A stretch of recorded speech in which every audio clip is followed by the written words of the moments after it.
Гевгелија донесе одлука за утврдување на локација за изградба на мини депонија од времен карактер за комунален отпад во Гевгелија. Градоначалникот на општината Иван Франков изјави дека поради двојно зголемените количества на комунален отпад, како резултат на бегалската криза и недоволниот капацитет на постојната депонија во градот, се наметнала потреба од изградба на нова мини депонија од времен карактер. И тоа се до изградбата и профункционирањето на регионалната санитарна депонија во рамките на југоисточниот плански регион, предвидена во Добрашинци.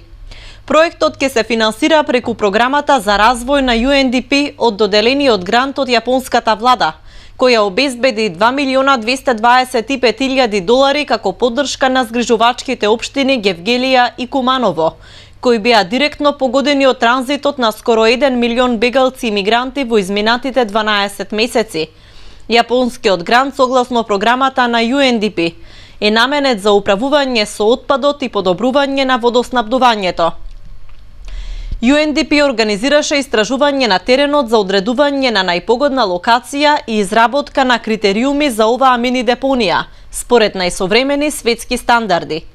Правени се истражувања на 10 можни локации, согласно светските стандарди за вакви проекти и сите параметри, и предложено е мини депонијата да се гради на локација во близина на Ново Конско, во државна сопственост и на површина од 20.000 метри квадратни. Со утврдувањето на локацијата од страна на Советот на општината, започнува постапката за изработка на елаборат за влијанието на животната средина и јавна расправа по него, за да се слушне и мислењето на граѓаните.